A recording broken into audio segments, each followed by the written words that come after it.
This time on Graveyard Carz, good news from Mark's daughter 3 girls, and now she's got a boy coming. is bad news for the shop. She does not want to do this season's autopsy reports. Mark tasks Aaron with finding a new host for his pet project, the autopsy reports. But will the show's producers unearth a hidden talent? Hi, I'm Cousin Dougie. That was bad. That was horrible. Or will the audition send Mark back to the drawing board? No, that's going to be edited. Okay, When news arrives of a client's failing health, I guess Gilbert has taken a turn for the worse. Mark and Justin band together to finish his car while there's still time. Experience the final moments of this amazing 1971 Roadrunner's journey home and the very personal struggle to make it in time for the owner to see his car one last time.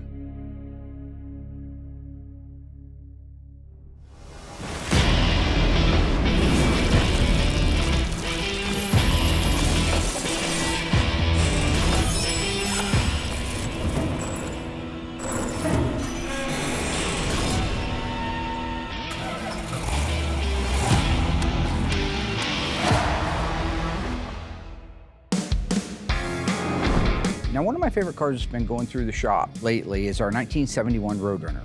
If you recall, this is a EV2 Tour Red, black interior, 4-speed, 446 barrel.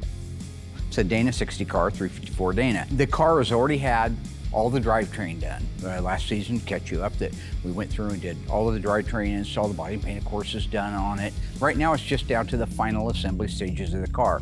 So the good news there is, that much of the work is done. The bad news is it should have been done years ago. Between COVID and the fallout from COVID, we've just really gotten behind. I want to get the car done and back to the gentleman. He's elderly, his health has been failing slowly, and I really, really want to get it back. So I just recently pulled Justin off of the car he's working on and put him on that full-time, nonstop, till it's done. So today I'm getting ready to assemble the 1971 Roadrunner steering column. Well, the first things you install is the collar with the key lock. Then it takes this spring right here. And this allows the collar to return back to its position when you release the key. In 1970, the very first year, Chrysler decided to make a locking steering wheel because of the theft problems. One of the things that they really needed to be aware of was if you can turn the key all the way off and pull it out and lock that steering wheel, that's great news, unless you're doing 80 miles an hour down the road. So in 1970, to make sure that you could not turn the key all the way back to the opposition and remove the key, they had a manual interlock. An interlock that worked with the transmission and the shifter, whether it was an automatic or a stick shift. A bunch of relay rods and torque shafts got engaged, relayed all the way up to the column, rotated it, you could get the key out. So basically, those are the pieces he's putting in now. You always want to make sure that this is nice and greased up because it makes contact with that part of the steering collar. You don't want any snags. It takes these 4 screw style bolts. Sometimes when you want to tighten it up, it wants to tweak one way, but you gotta make sure to do it slowly. Keep checking to see if that spins freely. This is our ignition switch. This is all original. You just feed these right through the collars. This has the key and buzzer. I can show you how that works after we get this installed. I'm just gonna set that right there. And then this piece right here, you just put a little bit of grease on the moving surfaces.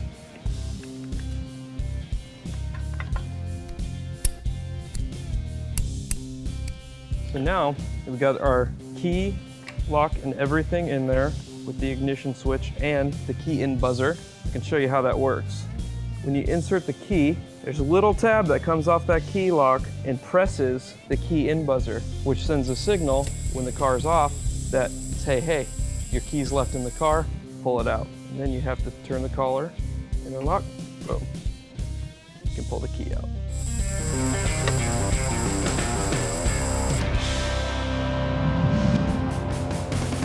I don't know if you've heard that Alyssa is pregnant.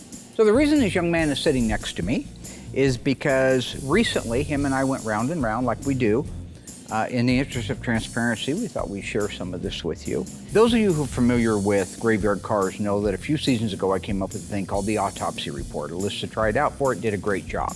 Was doing a great job. If you go back and you watch them, they're very informative. They get to the point, they tell you how to decode a fender tag. Would you agree with all that stuff? Well, Alyssa, as you may or may not know, is pregnant with her 4th child, a boy. Oh, wow. Yep, finally. I didn't know that. That's cool. Three girls, and now she's got a boy coming. I'm trying to get him to call him Mini Trey, but not interested. Well, keep working on it. This is what they call it. It's a joke. Anyway, she does not want to do this season's autopsy report. So I went to Aaron and I said, hey, listen, I want to keep doing the autopsy report. Alyssa doesn't want to do them. I had some ideas, just like I always do. I come in, I'm fertile, I got great ideas. I don't know if anybody's used this yet, the confessional. I'm a friend first, a boss second, and probably an entertainer third. Boo! I think the tray cam is working really well. I think everybody is a big fan of it. Gives you guys at home a chance to see what's going on behind the scenes. A Thai food restaurant, but it's in a ship, and it's split right down the middle, and it's called the Titanic. And immediately he just goes to some kind of defensive thing, like he's an attorney or something, and starts shooting me down. What about like a stripper or something? An attractive, they don't have to clothes up, but somebody really pretty. Okay, but I wasn't married to the idea of the stripper, and it wasn't a sexual thing anyway. She didn't have to take her clothes off, I was just thinking, usually they're attractive, and so somebody attractive. Obviously, network TV, can't take it off. I don't see where it's a problem. Yeah, why don't you ask Suzanne what the problem is with that? No. What is the problem with me coming up with clever ideas? What, you say they're gimmicks or they're... Yeah. Novelty, I think, was the word I used. I think I said... Give me an example of a novelty. You punt to novelty. Well, I mean, in this particular case, you were asking to have a little person do the presentation. What about a little person? Why is that ooh? No, it's just you tend to you go for these sort of mildly, can we say exploitative sort of approaches where you try to find... I try not to label people, sir. I don't see how it's a gimmick to have a little person doing this. It's exploitative. What's exploitative about it? You talked about lifting them up and putting them next to the fender tag so they could read it. All I was thinking is you could pick them up and put them right on the fender itself, right next to the tag, and they could read it. It'd be easier for them. And so this is a strategic move. Yeah. You don't like that idea? Fine. How about somebody that stutters? Why did we have to do... Because somebody that stutters is going to repeat the code over and over again, right? You know how they'll never go to the second half of the word? They'll say tomorrow, right? They're trying to say tomorrow, but they go, duh, duh, duh. We are not doing stuttering. No. This is exactly what I was talking about during the 200th episode. You guys don't get to see all this stuff that we normally cut out, but this is what I have to deal with day in, day out. He requested that we get a blind person to do this because he said that he could feel the numbers. It's Braille. That's not Braille. Raised lettering is not Braille. Well, you read with your fingers. Okay, that part's true. About a blind person. Okay. No, a blind person. Think about it. Well, they could feel the... That's right. They're basically Braille anyway. Okay, so you're going to create a sheet, a sign-up sheet for everybody. Get me some names, get me some auditions. I can do that. Don't waste my time. I got lots going on. Okay? Clearly. Well, I know that's sarcasm. That's fine. Don't take any of the employees that can't read. Half my team can't read, so I don't want them trying to read a fender tag. Okay, it's a waste of my time. And I want to make sure that there's a priest or a nun, a blind person, a little person, and then somebody with, I don't know, what's that one Michael J. Fox has got? Oh, no, I'm gonna use that. No, that's gonna be edited. Okay, they can read too. Yeah. Most of that is gonna be completely censored.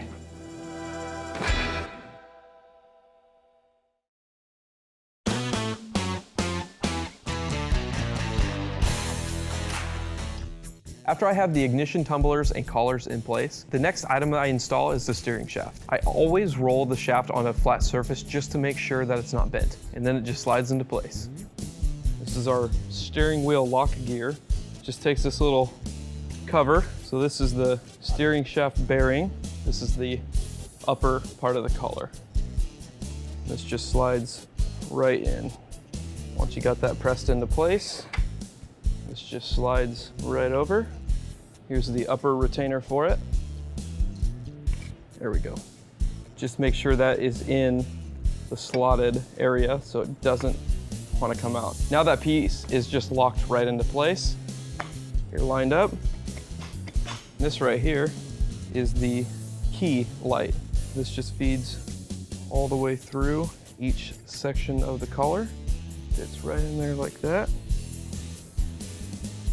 One thing I have to be really careful with on these steering columns is these collars are, they're just aluminum, and I don't want to get any of these screws cross-threaded. So I just take my time, make sure I got everything in the right threads. This right here is an original turn signal switch. This fits right into there. Here is the blinker lever. And then the next thing we can put on is the steering wheel itself. You align that slot with the slot inside the steering wheel. The principle behind this splined area on the steering column is so you can't put the steering wheel on wrong, all right? You only have so much adjustment in your tie rod ends. You can only turn them so far. Wheels go in, wheels go out. They basically have to be pointing straight. That steering wheel can't come in like this and go on at 3 o'clock, 6 o'clock, 9 o'clock. It's gotta go on at 12 o'clock. Here's another really good example of, this being a really nice original steering column. All of these wires are still intact. Everything on the back side, you got both wires coming off. These are your horn pads. So you press those, makes your connection, and you honk your horn that way. And this just plugs right into the steering wheel. Just like that. Hold this on. So this is the original steering wheel cap.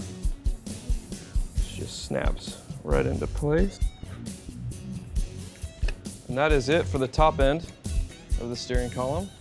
Got our left turn cancel. Let's check our right turn cancel. Boom, right there.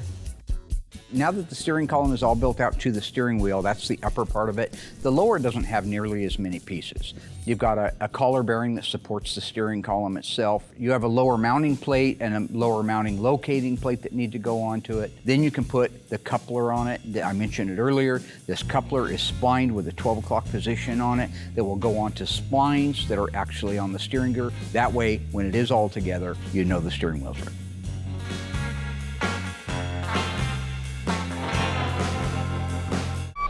This is the all-new 1971 Roadrunner two-door hardtop. Here's the new generation of trophy winners. So Justin needed a little bit of help on putting the front bumper on this car. A very unique front bumper. It looks very similar to a 1970 Charger in as much as it loops around the grille and the headlight openings. I am so excited to see this thing on there. Yeah, let's do it. Okay. Oh yeah, you want to go in and do the rock up, right? I like your style. Slide this back. Think smart, right? Okay. Smarter, not harder? Yeah. Maybe? All right. So sometimes. Bolt. So we got to come in a little more. Okay, I'm lined up on my side to put Same one here. in. Yep, It's so I'm good. easy. So on the 71 to 74s, they use a side bracket that goes inside of here. So now we'll roll this up into the side bracket. All right, and you got your tape. Good job. How's your side doing? Good. Okay, is that bracket going under for you? Yes. Awesome. This should get us This should at our support it so we can adjustment put already. the front one in, right? Yeah. Okay. God, that's cool. I loved it when it came out. The This- little bird. Yeah, and this is the first car they ever did any three-dimensional emblem like that with the bird It could head, be right? true, right? Now, is this set at height then? Is it? Should be. I had it. We might have to do a little fine-tuning. Yeah, just up a little bit. Why don't you tighten yours and then I'll tighten mine? Because mine's a little low, but yours looks really good. Okay. So if you tighten yours where it's at right now, I think we'd be good. Yeah. Oh, perfect. Great. How's that look? Go down just a little bit. Perfect, right there. Let me take a quick glance back here. Oh, that's good. Just tighten the lower brackets down. Once we have this massive front bumper in place, we can install the headlight bezels.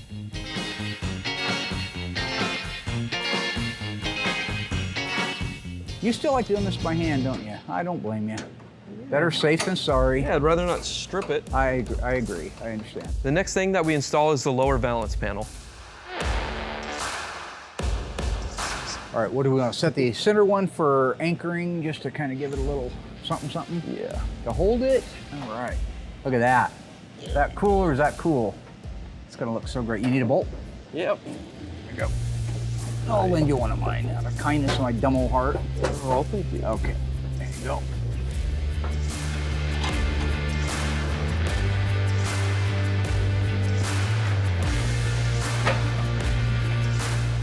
I just love how well this car has been coming together. Because it came apart nice. It was a nice, it's all the difference in the world between a basket case garbage and a nice car. Right. Okay, we're gonna put the grill in next, the lower grill. All right, so one-man job from here. So putting that grill in, to me, when you look at the front of that car, really finishes it off. Oh, yeah. Everything about the front end is now complete. You have the grill surround, which I love that look, by the way. Very 1970 Charger. Smooth. Yeah, I love it. Got the grill in. The bottom three you have to do from the top. Yep. Okay. So we got to let it down, put the bottom three screws in, but basically we're done with the front end. So now we're going to set it on the ground, roll it out to the middle of the room. We're going to put the over-the-roof stripes on. Are you excied about that? Oh, I'm super excited for that. First set we've ever done at Graveyard Carz. Yeah, we over-the-roof can't- stripes. We can't mess up on it either. Sales code? V8X. Let's do it. Now, did you order 2 sets or just the one? 4. 4. We've been here before.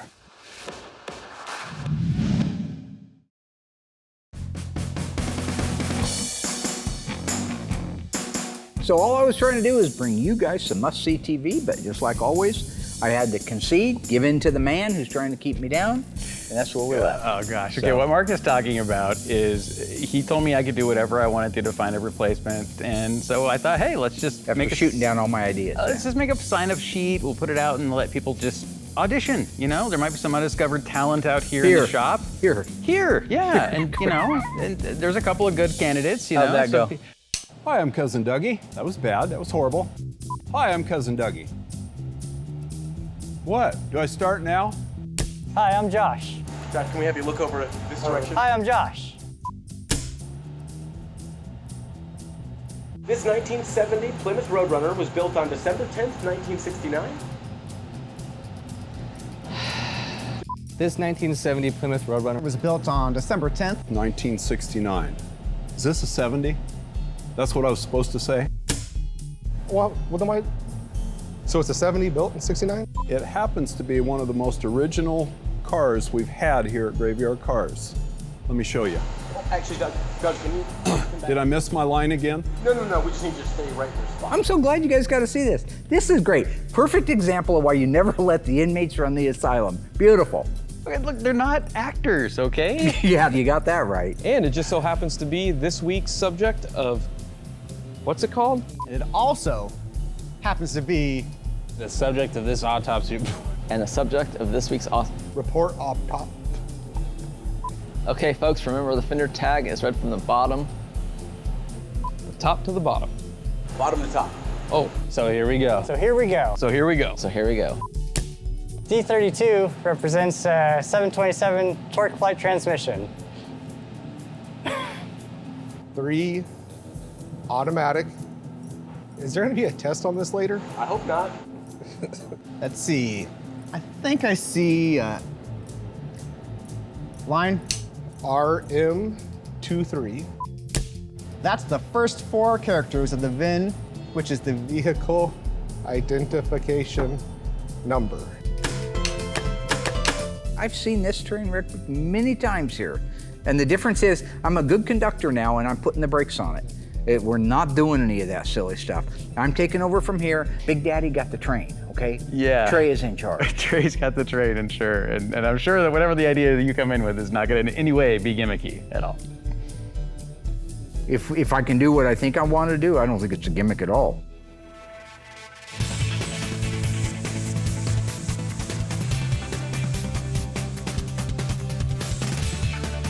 You know, this Roadrunner is really well optioned. Now, even though the owner didn't want all of the things that it's optioned for to go back onto it, the over-the-roof stripe he definitely wanted. See, his whole point is he has a race car that looks just like it. So all of the things on the race car he wants on this car. The race car is a clone. This one's a real car and has them. But the over-the-roof stripe, this is a complex, cool, reflective stripe that goes over the roof and tapers back with the Roadrunner swatch down at the bottom near about the 12 o'clock position of the quarter panels on both sides. We happen to have an original car with an original over-the-roof stripe that Justin and I were able to pull in and get all the dimensions off of. It's indisputable when you have one put on at the factory and you know where it goes, because I've seen them all over the place at car shows, but you can't argue with an original car. Okay, so we've got wheel arch. Okay.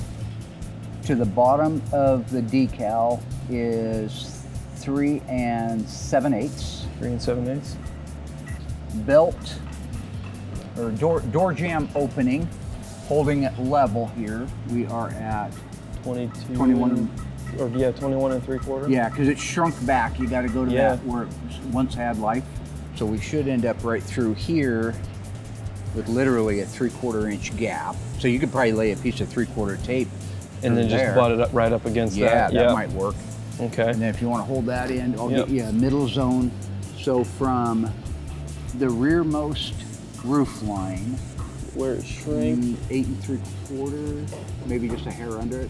Just a hair. But this could kind of go anywhere. Yeah, so around that side. I call it 8 3/4. 8 3/4. And I think once you have one, it's all laid out. It's going to find its own. Yeah. It's just that finite little bit of tweaks and twists that you'll want to put.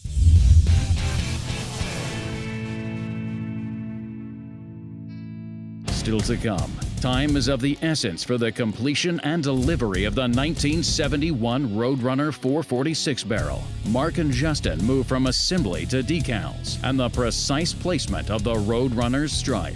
But will the pressure of finishing and delivering this car in time cause Mark to make a critical mistake? Oh no, Mark. Find out when Graveyard Carz returns.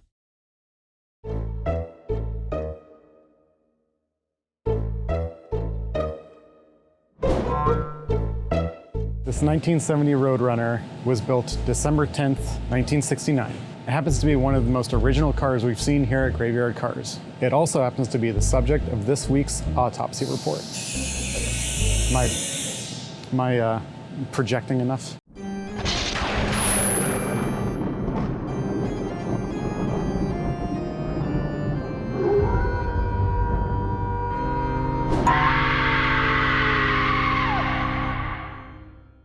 Okay folks, remember that the fender tag is read from bottom to top, left to right. So here we go.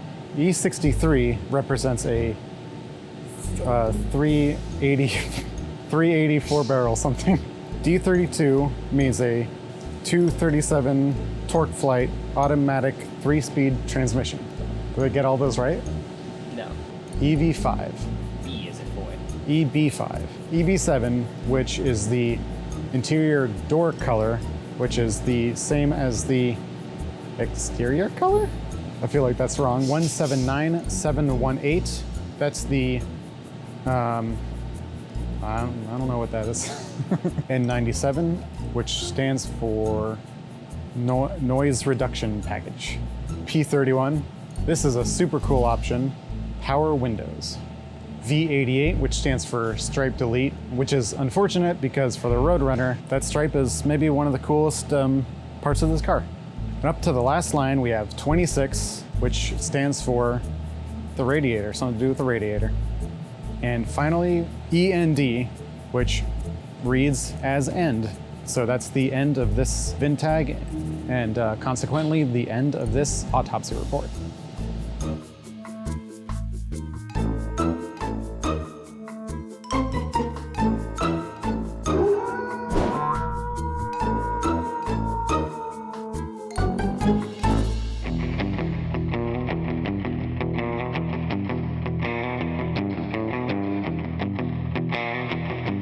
Getting ready to install the over-the-roof stripes. Very exciting.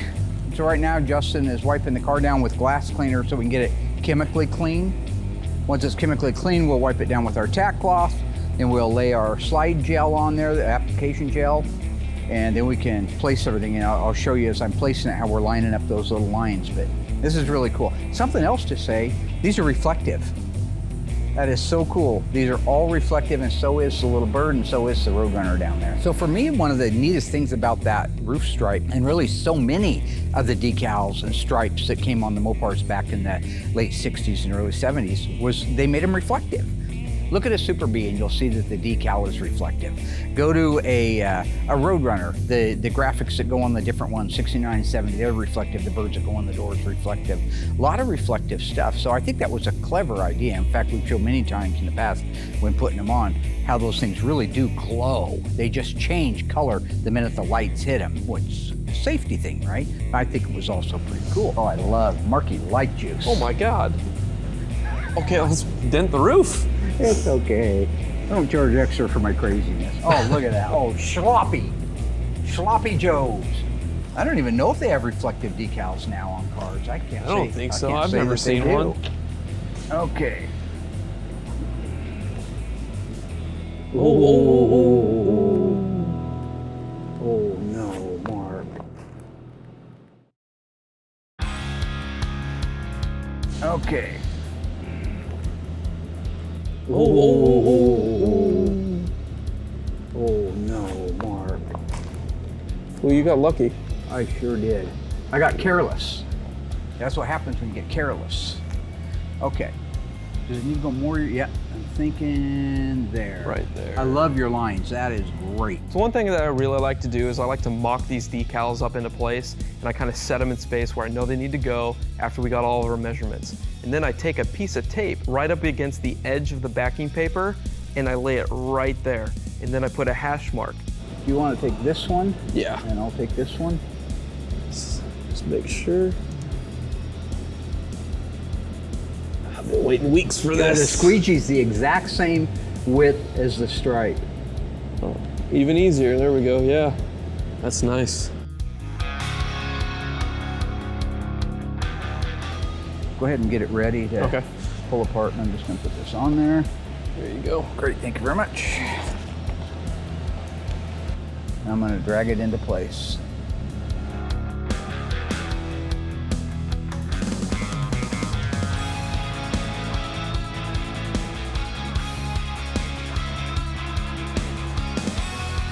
All right, my side is gonna be ready now just to sit.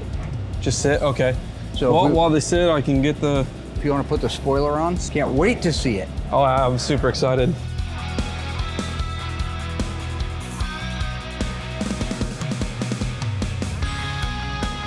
All right, so I'm lined up and looking nice. Good, okay. How's yours looking? Looking good. Great. And just like that. Just like that. Nice. So the wing that we're putting on here, a very nice part. This is not something you just buy in a catalog. We get these from Dante. They are replicas of the original. They come with all the original bracketry and supports and the hardware that holds it in there. And it's kind of complex. The very first thing you have to do is once you put the spoiler down through the holes in the trunk lid, you need to marry those two together. And that's just a captive washer style nut that goes into place and gets tightened down. Not over tightened, but tightened down. The problem with that is if it didn't have any support and you're doing 60 miles an hour on the freeway, that deck lid is gonna get warped and beat to death, and it's gonna end up ripping those holes out. So they have a support system in there. Now, one of the things you gotta make sure of is once you get the spoiler on the trunk lid, that when you preload those nuts, those special nuts up against the bracket, you don't go too far, because if you go too far, it's gonna raise the spoiler up. So if you stand back and look at it, it's gonna have a swelling around where the brackets go. If it's not down far enough against the bracket, the support bracket, and you suck it down with the lower nut, then it's gonna create a swimming pool. So you can dial that thing in by hand until you look and sight across the deck lid and know that it's not pulling or pushing the metal. Then you can put the outer nuts on. Put this in place. A lot of setup for a little But wing. it's well thought out. Yeah, really it's good. It's not like we did as kids where you just punched a hole in your trunk lid and said, have a nice day.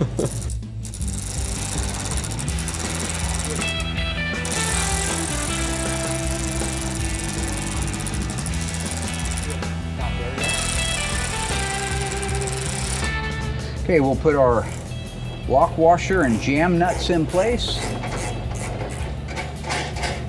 Beautiful. And Just want to watch that spoiler when you tighten it down to make sure nothing goofy happens. If it starts walking it in or out. Yeah. Right now I'm looking real good. Looking good? Okay. All right, so we've got a spoiler on, got our decals on the roof. That's great.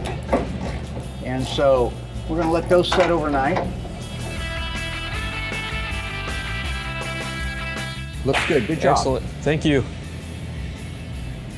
Oh, love it. Look at that. That's great, it looks so good.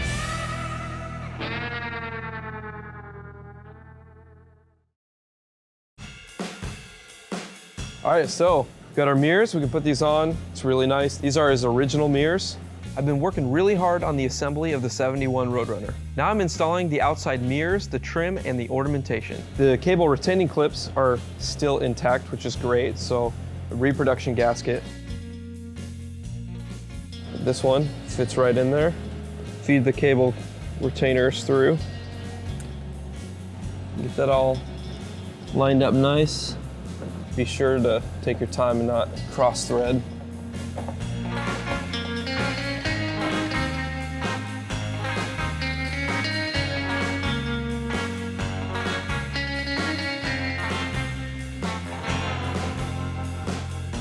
The next item to install are the turn signal indicators, and the sales code is L31.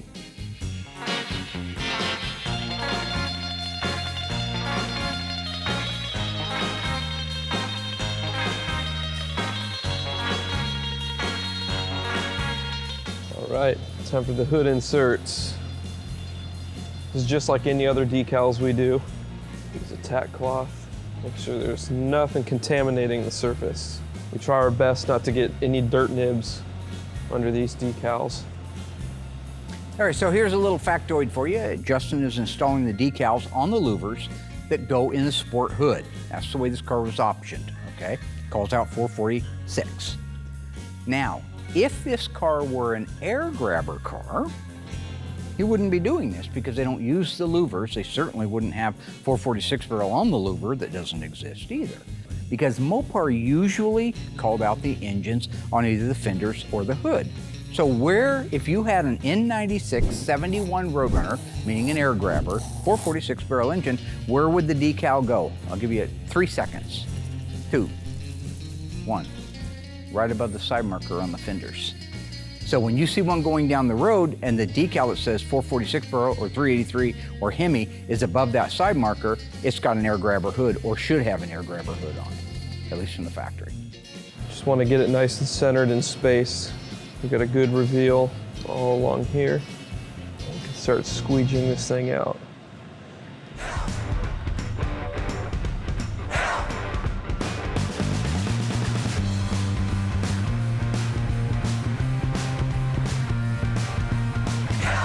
There we go.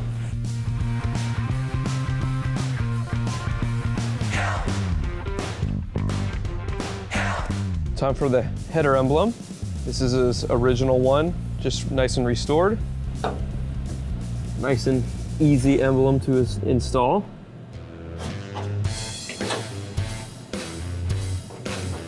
Another really cool decal on this car is the Plymouth circular decal. I really love this. It fits perfectly around the emblem area and it really sets off that header panel. See, it's got the Plymouth callouts. Want to make sure those are, when you're looking at it, they're facing right side up. The orientation of these have to be perfect. Here we go.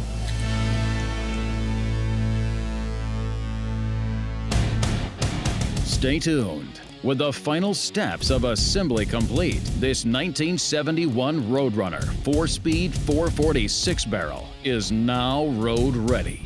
But before this beloved bird begins its journey home, Mark must put it through the paces on the mean streets of Springfield. And with a restoration this long, even Mark can forget a crucial request from the owner. Didn't write it down anywhere and completely forgot. Especially if it's not on the fender tag. Finally, with transport services struggling to stay on schedule, the question looms large. Will the car make it across the country in time for the owner to see his car in person one last time? Anybody trying to move any kind of cars right now knows how difficult it is. Coming up with the conclusion of Graveyard Carz.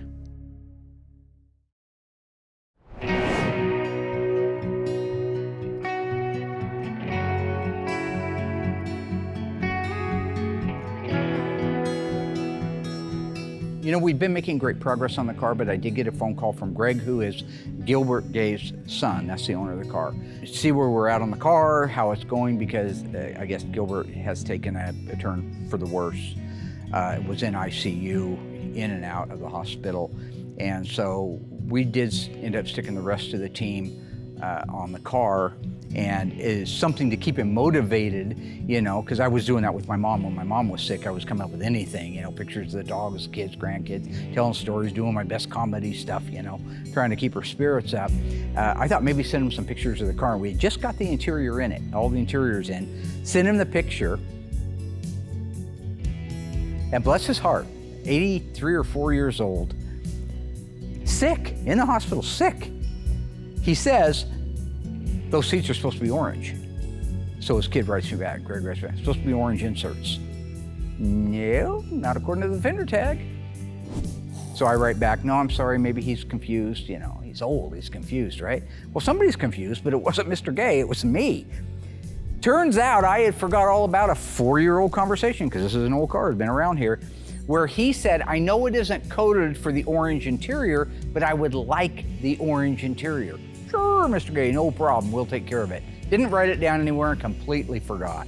He remembered. Sick as he was, he remembered. So the very next day, I sent our driver up to Portland to pick up some new old stock material for both the orange and the black, then took him over to John, Stan's Upholstery, and had him completely redo everything in factory original appearance and material, and did it all in 3 days.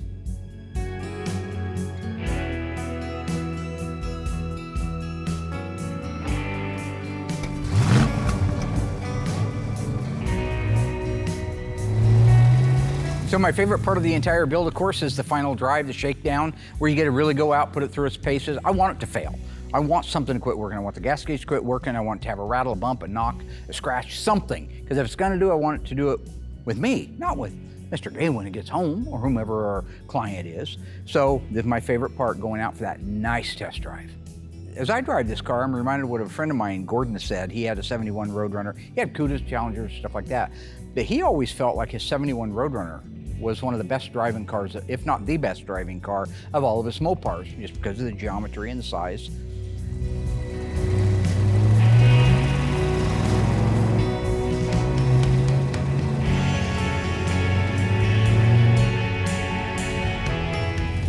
Talking to Tony D'Agostino, he feels the same way. Great running, driving, tracking car. They handle well, they're comfortable, you don't feel boxed up like you do in an E-body.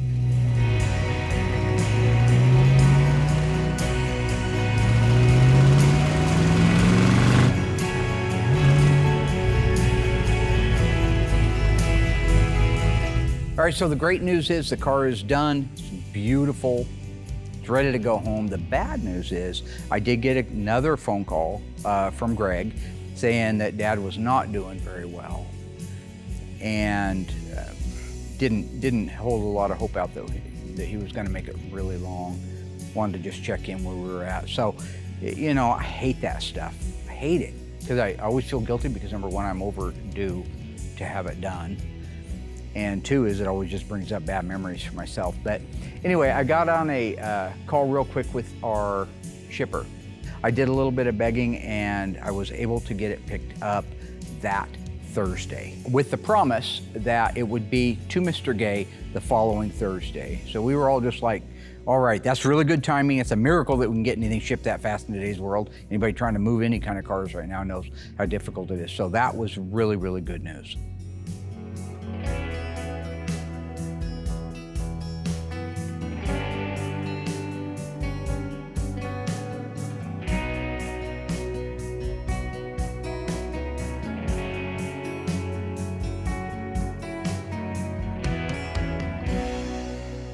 So it turns out that they were actually able to get the Roadrunner over to the hospital on Wednesday, a day earlier than they had planned to even have the car there, and then they would have needed another day. So they were figuring maybe Friday run it up there to the hospital and let Dad check it out. But he got there on Wednesday. They rolled Dad down, again, not very good shape. They rolled him down in his wheelchair, bless his heart, out to the car, and he was just smiling, maybe for the first time. He was really happy to see his car, his baby, you know? So anyways, they even started the car for him. They revved it up, and he was very, very happy. Then on Thursday, that's when Greg called me and he told me about the story that Dad got to see it. And then he said his dad actually passed on Thursday. So Mr. Gay passed away after he saw his car. And my point that I've said before, if you haven't had a car in your life that meant something, it's okay. That said, it doesn't make you a better or worse person than anybody else, but to a lot of people, to our 100 and some clients out there now and the 50 or 100 that are in the past, these cars meant something to them. Go back and look at the reveals. Look at them. Look at the emotion. It isn't because the car's shiny and it's worth twice as much as when they brought it in. It's because it's a link to the past. For all of us, for me, for you, for anybody that has one of these cars, it's a safe deposit box that we get to finally get into and open up some memories that we haven't had for a long time. Maybe we forgot about them. It just isn't very often that this scenario plays out, and I like to just kind of believe it was divine intervention, I guess. Here's a guy who was really sick and maybe should have left earlier, I don't know. None of us know. But I'd like to believe he was waiting for that car to get home. I kind of think his son thought the same thing too. That's how much it meant. And after that, he was whole, right? He could kind of quit fighting. You hear stuff like that, right? And we're all speculating because none of us know. But I think it's a pretty heartwarming thing. And I think for people out there that have to justify the money they're going to spend restoring a car to the rest of the family, or why that car's taking up space in the garage when we could get it out and put a pool table in there, and why the car's beside the house rotting away. You don't have to make any excuses, that's why. Call up Greg, ask him why. Call up Mrs. Cook, ask her why. Call up any of the people that we've done the cars for over the years, and they'll tell you the car is a part of their life. It was a part of their life then, and now it's a brand new part of their life. And I don't think as a shop owner and as a restoration guy, I could ask for anything more meaningful to validate who I am and what I've dedicated my life to do. So, rest in peace, Mr. Gay.